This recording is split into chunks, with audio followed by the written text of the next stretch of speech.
이 시간에는 창세기 32장 24절 이하의 말씀을 가지고 야곱과 씨름하다가 라는 제목으로 잠시 말씀을 증거하도록 하겠습니다. 오늘 본문 말씀은 야곱이 형을 만나기 직전에 자기 모든 소유와 가족들은 미리 다 앞서 보내고 혼자 약복강가에서 밤새도록 실험한 내용인데요.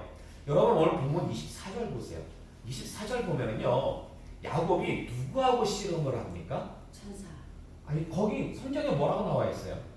성경에 야곱은 홀로 남았더니 누구와 어떤 사람과 밤새도록 씨름했다는 거예요. 근데 여러분 호세아 12장 3절 이하의 말씀 볼까요? 자, 주보 참고하세요. 함께 봉독하겠습니다. 야곱은 모태에서 그의 형의 발뒤꿈치를 잡았고 또 힘으로는 하나님과 겨루되 천사와 겨루어 이기고 울며 그에게 간구하였으며. 아멘. 자, 그러니까 호세아서를 보니까 호세아 선지자는 야곱과 씨름한 사람이 누구라고 증거하고 있습니까? 그 3절 말씀 보면은 먼저 또 힘으로는 누구하고 겨루되 하나님, 그리고 4절 말씀 보니까 천사.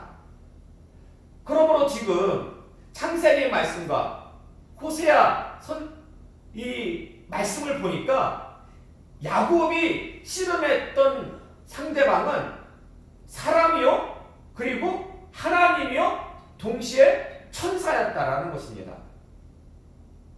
그러면 야곱과 씨름한 대상이 정확히 사람인 것입니까? 하나님인 것입니까? 아니면 천사인 것입니까? 자, 창세기 18장 1절에서 2절의 말씀을 우리 함께 봉독하겠습니다. 여호와께서 마므레의 상수리 나무들이 있는 곳에서 아브라함에게 나타나시니라. 날이 뜨거울 때에 그가 장막문에 앉아 있다가 눈을 들어본즉 사람 셋이 맞은편에 서 있는지라. 아멘. 요 말씀은 무슨 말씀이냐면 이제 하나님께서 소돔과 고모라를 멸망하러 가시는 도중에 누구에게 방문하시냐면 아브라함을 방문하셔요. 아브라함에게 그 일을 말씀하시니까 아브라함이 위에서 중보기도 하잖아요. 50명이 있으면 멸하지 않겠습니까? 그래서 점점 다운돼가 10명까지 됐는데 10명이 없어서 결국 소돔과 고모라는 멸망한 거였거든요. 근데 1절 말씀 보시면은 누가 아브라함을 방문했다고 성경은 기록하고 있습니까? 여호와께서 하나님께서. 근데 2절 말씀 보잖아요. 2절 말씀은 보면은요, 여호와를 지금 성경은 누구라고 표현하고 있습니까? 아브라함이 눈을 들어본즉 사람 셋이 맞은편에 있는지라. 그러니까 여호와께서 방문했는데 지금 성경은 그 여호와를 갖다가 누구라고 표현하고 있어요? 사람이라고. 그리고 히브리서 13장 2절의 말씀 볼까요? 히브리서 13장 2절의 말씀 함께 공부하겠습니다. 손님 대접하기를 잊지 말라. 이로써 부지 중에 천사들을 대접한 이들이 있었느니라. 아멘. 여러분 잘 아시는 말씀인데 유대인들은 지금도 나그네들을 잘 대접해요. 네, 이 말씀 근거해가지고. 근데 보세요. 부지 중에 천사들을 대접한 이들 가운데는 누가 있을까요? 바로 아브라함이 있어요. 아브라함이. 그러므로 성경은요, 아브라함을 방문한 대상이 여호와요, 사람이요, 천사라고 증거하고 있는데, 그럼 도대체 누가 하나님이자 동시에 사람이자 천사일 수가 있는 걸까요? 도대체 어느 분이 하나님이자 사람인 동시에 천사일 수가 있는 걸까요? 오직 딱 한 분, 누구밖에 없어요? 성자 하나님. 성부, 성자, 성령 중에서 성자 하나님 딱 한 분만이. 그래서 제가 여기 칠판에 적어놨는데 구약 성경을 보다 보면은요, 하나님과 사람 그리고 천사 한 분을 갖다가 지칭할 때가 있어요. 한 분을 갖다가 지칭할 때가 있어요. 그럼 그 한 분이 누구다? 성자 하나님이다라는 것입니다. 사실 구약 시대에도요, 여러분 예수님께서 몇 년 전에 오셨어요? 예수님께서 이 땅에 약 2000년 전에 오셨잖아요. 근데 2000년 전 그 이전에도 아브라함은 지금으로부터 4000년 전에 있던 인물이에요. 4000년 전에 살던. 근데 그때에도 성자 하나님은 인간의 모습으로 이 땅에 오셨어요. 가끔씩 성경을 보면 가끔씩 인간의 모습으로 이 땅에 오셨는데 이것을 우리는 뭐라고 부르냐면 성육신 이전의 그리스도라고 불러요. 성육신 이전의 그리스도. 근데 보세요. 구약시대 때 현현하셨던 등장하셨던 성자 하나님은 자기 마음대로 이 땅에 오셨을까요? 아니면 성부 하나님의 보내심을 받아가지고 이 땅에 오셨을까요? 그렇죠. 보내심을 받아서.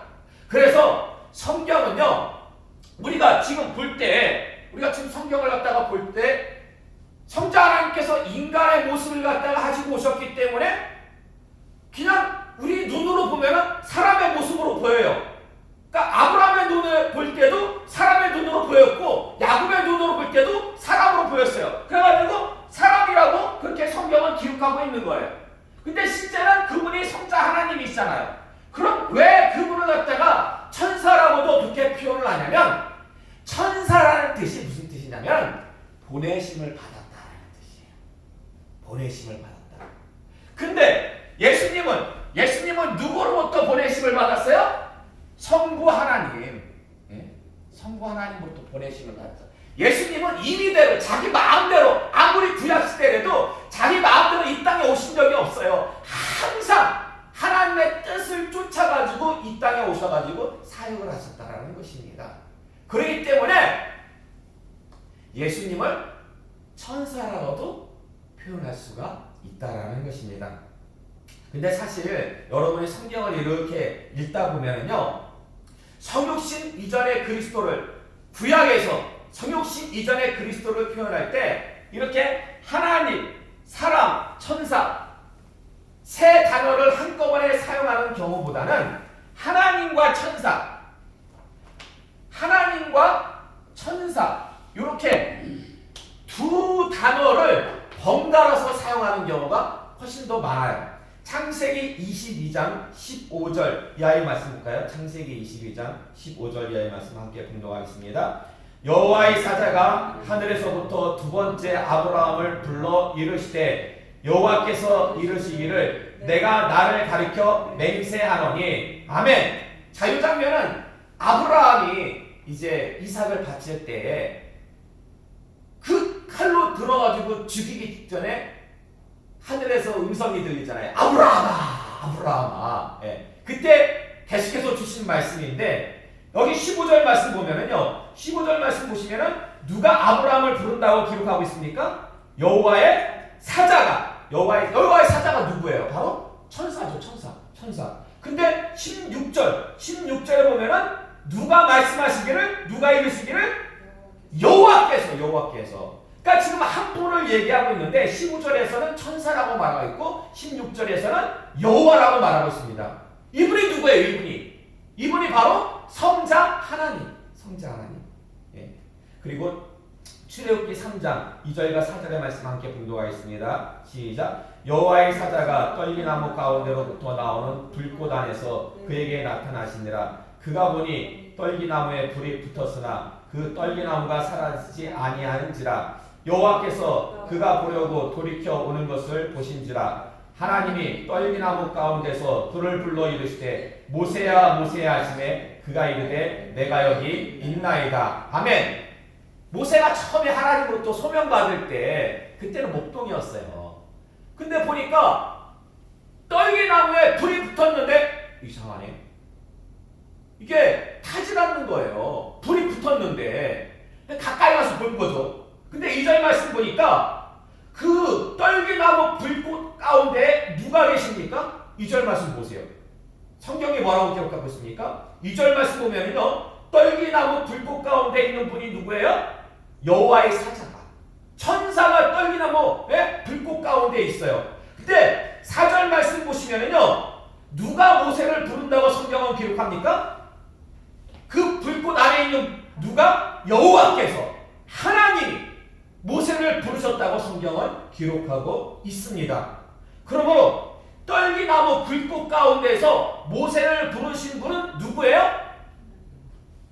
성자 하나님. 성자 하나님. 성자 하나님. 예. 따라서 여러분이 이제 성경을 이렇게 읽으시다가 하나님, 사람, 천사 어떤 한 분을 갖다가 지칭하는데 어떤 한 분을 가리키는데 하나님이라고도 하고 사람이기도 하고 천사라고도 하면 아 이분은 바로 성자 하나님이구나. 혹은 하나님이라고도 하고 사람, 천사 하나님이라고 하고 천사라고도 하면 그분이 바로 성자 하나님이구나 라는 것을 갖다가 여러분이 알고 성경을 갖다 읽으시기 바랍니다. 예. 사실 이걸 잘 모르면은 아니 왜 여기서는 똑같은 분이 말씀하시는데 하나님이라고 말하고 왜 사람이라고 말하고 왜 천사라고 말하는지 이게 헷갈릴 수가 있는데 그렇지가 않다라는 거예요. 다 성자 하나님을 갖다가 가리키기 때문에 이렇게 번갈아서 성경은 단어를 갖다가 사용한다는 것입니다. 자, 그럼 이제 다시 본문으로 돌아와서 야곱 강가에서 큰일 났어요 이제. 날이 밝으면은 이제 형이 400명의 군사를 이끌고서는 그 형을 만날 텐데 이게 아무리 생각해도 아무리 방법이 없는 거예요. 그래서 야곱은요 성자 하나님과 날이 새도록 밤새도록 씨름을 합니다. 그 강가에서. 근데 왜 야곱은 성자 하나님을 붙잡고 밤새 씨름한 걸까? 밤새 씨름한 이유가 뭘까? 창세기 28장 12절 이하의 말씀 볼까요? 창세기 28장 12절 이하의 말씀 함께 공독하겠습니다. 시작. 꿈에 본즉 사닥다리가 땅 위에 서 있는데 그 꼭대기가 하늘에 닿았고 또 본즉 하나님의 사자들이 그 위에서 오르락 내리락 하고 또 본즉 여호와께서 그 위에 서서 이르시되 아멘. 지금부터 20년 전에 야곱이 지금 성자 하나님과 씨름하고 있잖아요. 근데 지금으로부터 20년 전에 야곱이 도망갈 때 외선전 집으로 도망갈 때 그때 베델에서 노숙하면서 꿈을 꾸는데 그때 그 꿈에 뭐가 등장하냐면 사다리가 등장을 해요. 지금 제가 여기다가 칠판을 이렇게 그려놨거든요. 이게 뭐냐면 꿈의 내용이에요. 꿈의 내용. 사다리가 있고 사람 밑에 사람은 누구예요? 야곱이죠. 사다리 맨 꼭대기에 보니까 누가 계세요? 하나님이 계셔요. 근데 그 사다리를 갖다가 누가 오르락 내리락 해요? 천사가 오르락 내리락 한다라는 것입니다. 그럼 여러분 이 천사가 오르락 내리락 하는 것은 왜 오르락 내리락 하는지 아십니까? 왜 올라가요 천사가? 천사가 올라가는 것은 우리의 간구, 우리의 기도를 가지고 하나님께로 올라가는 거예요. 그리고 천사가 내려오는 건 뭘까요? 천사가 내려오는 것은요 하나님께서 우리에게 주시는 은총, 응답을 포함해가지고 모든 은총을. 근데 천사들이 무엇을 타고 오르락내리락 해요? 무엇을 타고? 요 사다리를 타고 오르락내리락 한다는 거야. 그럼 요 사다리는 뭐예요? 사다리는 뭐겠습니까? 천사들이 왜 사다리를 타고 오르락내리락 할까요?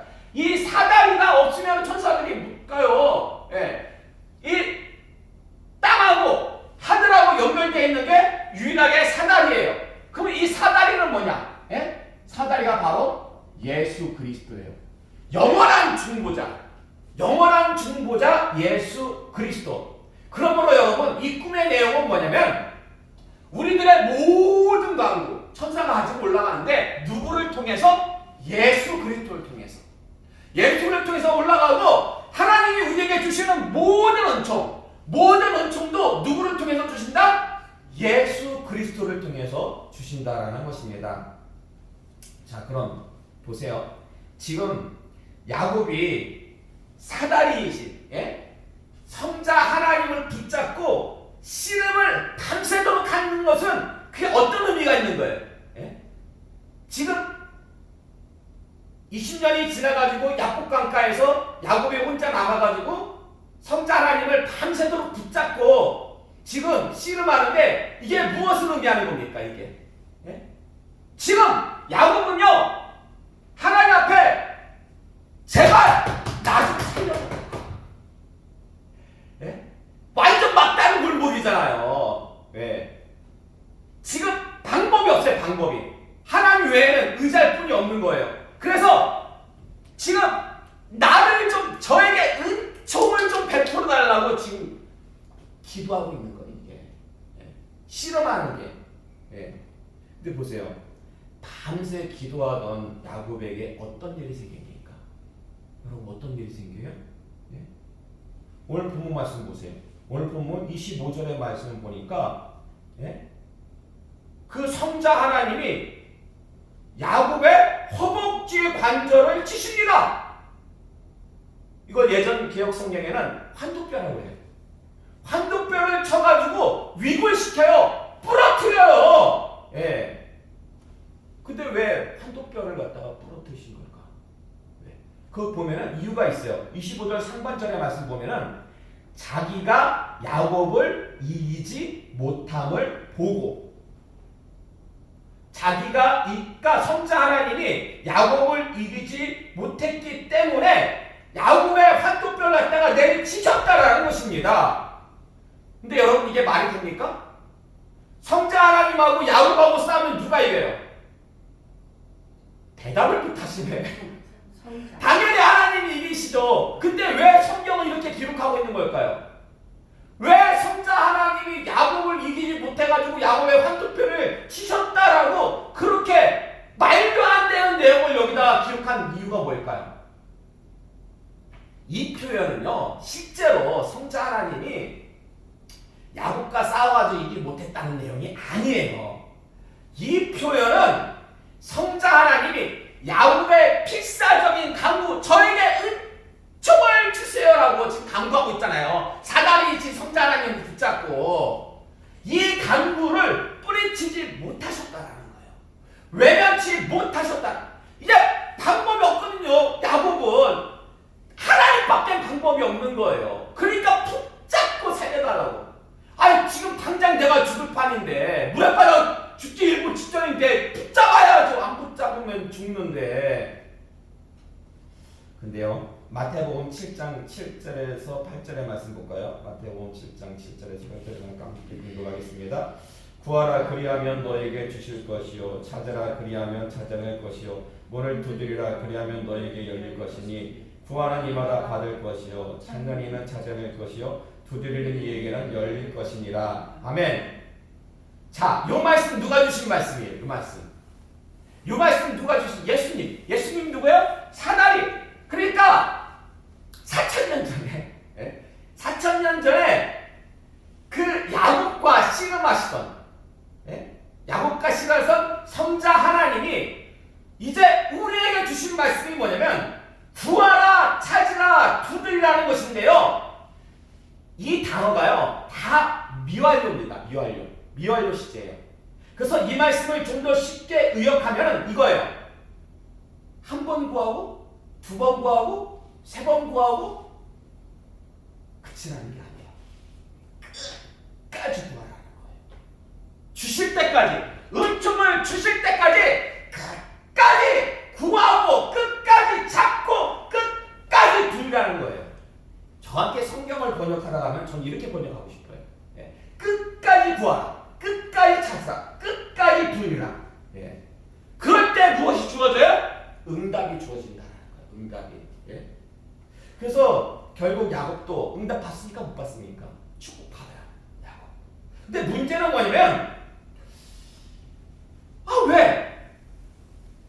아니 어차피 응답 주실 거 그냥 주시지. 왜 한도뼈를 갖다가 위골시켰는지, 왜 부러뜨셨는지, 주시려면 그냥 주시지. 왜 그러신 걸까요? 고린도후서 12장 7절 이하의 말씀 보겠습니다. 함께 공독하겠습니다.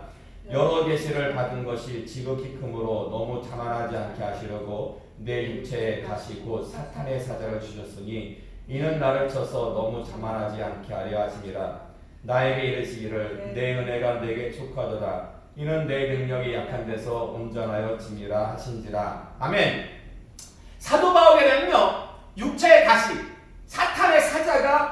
그러는데 대부분의 학자들은 이걸 육체의 질병으로 봅니다. 그 다메섹 도상에서 주님을 만났을 때 환한 그 빛 가운데 만나가지고 눈에 허물 같은 게 있었거든요. 나중에 이제 떨어지긴 했는데 이때 그래가지고 야곱이 안질로 고생했다라고 주장하는 학자들도 있고, 이 그 사도 바울이 간질 또 간질이 아마 아니었을까라고도 그렇게 해석하는 학자들. 어쨌든 육체의 질병으로 봐요. 그래가지고 사도 바울은 이게 참 선교하러 전 세계로 선교하러 다니는데 육체의 질병이 있으니까 이게 얼마나 힘드니까 제발 이것 좀 고쳐달라고. 사도 바울이요 엄청나게 능력이 많은 사람이었어요. 그 몸에 있던 손수건 갖다가 만지면 병이 막 낫고 할 정도였거든요. 근데 희한하게 자기 병은 못 고쳐. 자기 병은 못 고쳐. 그래서 사도 바울이 아이고 하나님 이게 참 보기가 그렇잖아요. 내 자신도 힘들어하면서 어떻게 내가 선교를 온전히 감당할 수가 있겠습니까? 제발 고쳐달라고 무려 3번씩이나 절실하게 간구합니다. 3번이나. 근데요 돌아온 대답이 뭐예요? 돌아온 대답이 9절 말씀 보니까요.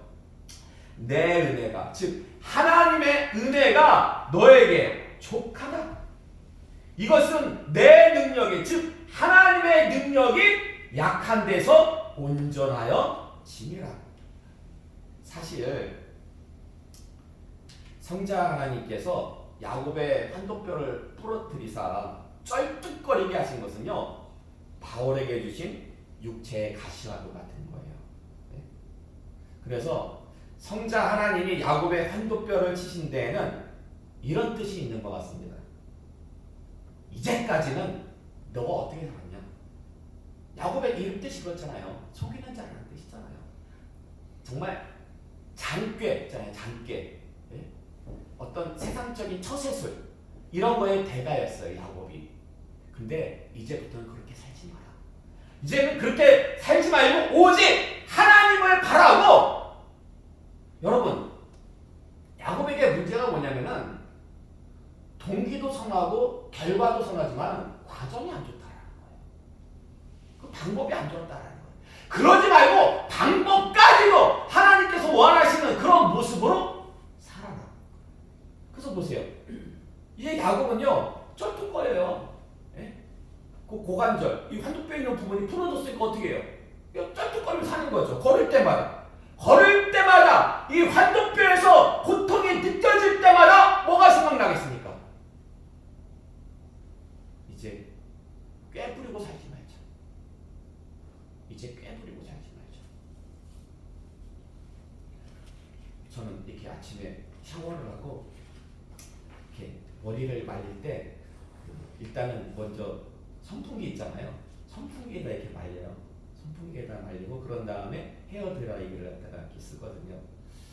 근데 오늘 갑자기 멀쩡하던 그 선풍기 목이 갑자기 똑하고 부러지고 선풍기 목이 갑자기 똑하고 부러졌어요. 꺾여졌어요. 야 이게 뭐지 도대체 갑자기 어떤 증상이 있었던 것도 아니고 갑자기 똑 부러져가지고 갑자기 근데 이 말씀이 그게 갑자기 생각나는 거예요. 이 말씀 환도뼈가 탁 돼가지고 마치 정상적인 모습이 아니라 이렇게 선풍기 목에 탁 부러진 것처럼 환도뼈가 다리를 쩔뚝거리면서 야곱은 이제 어떤 그 인간적인 그 모든 것들을 갖다가 내놓게 된다. 그러니까 인간적인 어떤 그 모든 것들이 목이 완전히 꺾여버렸다는 거예요. 인간적인 어떤 그런 모습들이 완전히 목이 꺾여졌다는 거예요. 그래서 하나님께서 육체의 가시를 주신 것은 하나님께서 사도 바울에게도 그렇고 이 야곱에게도 육체의 가시를 주신 것은 전적으로 이제 더욱더 하나님만을 의지하면서 살라는 인간적인 모습은 다 내버리고 완전 인간적인 모습은 완전 목이 꺾이고 오직 하나님만 드러나는 그런 모습으로. 근데 여러분 혹시 여러분에게도 육체의 가시가 있습니까? 만약에 여러분에게도 육체의 가시가 있다면은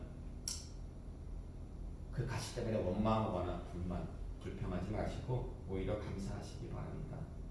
사실 저도 좀 콤플렉스가 많았어요. 그러니까 저는 좀 성격이 좀 여리고 그렇게 막 담대하지는 못해요. 좀 성격이 강하고 좀 담대했으면 좋겠는데 그러질 못해요. 그리고 좀 더 키도 컸었으면 좋겠는데 좋게 말해서 아담한 거고 좀 작은 거고. 그리고 저는 그 평발이에요. 평발이어가지고 군대도 못 갔어요. 그래가지고 방이 나왔는데 그게 싫어가지고 해병대를 지원했었거든요. 근데 해병대도 좀 이게 그때 늦게 지원하는 바람에 나이 순으로 잘리는 바람에 그것도 거기도 가지 못했어. 그래서 저는 어디 가서 뭐 얘기할 게 별로 없어. 자랑할 게 별로 없어요. 저는 성격도 이렇고 그리고 제가 뭐 그렇다고 대학을 좋은 데 나왔냐? 그것도 아니고 지방대 나왔고 이러다 보니까 자랑할 게 없어가지고 이게 여러 가지로 저한테는 콤플렉스였는데 그러나 이제는요 그게 콤플렉스가 아니라 감사의 제목이 됐어요. 감사의 제목이. 왜 그럴까요? 왜요? 그 여러 가지 콤플렉스가요 저를 겸손하게 만드는 도구들이 되었기 때문입니다. 여러분 명심하시기 바랍니다. 여러분의 약함이요 하나님의 강함을 드러냅니다. 여러분의 부족함이 하나님의 온전함을 드러냅니다. 여러분의 상처가 하나님을 의지하게 만듭니다. 부디 이 시간 나오신 여러분은요 여러분 안에 있는 육체의 가시나 콤플렉스를 더 이상 원망하거나 불만 불평하지 마시고 감사로 받으시기 바랍니다. 내 인생이 왜 그렇게 되었을까? 원망하지 마시고 주변 사람들이나 여러분 자신을 원망하지 마시고 그냥 그래도 지금 내가 주님 앞에 나와서 예배드리고 있다는 거. 만약에 내가 정말 여러분 잘 나갔으면요 이 자리에 없었을 수도 있어요. 하나님을 멀리 떠났을 수도 있다고요. 그렇지만 그런 어려움들이 오히려 나를 이 자리에 있게 한 거 아니겠습니까? 그래서 이후로는 원망과 불평의 삶이 아니라 오직 감사하심으로 하나님의 은총 아래 머무시는 복된 여러분 다 되시기를 주님의 이름으로 축원합니다.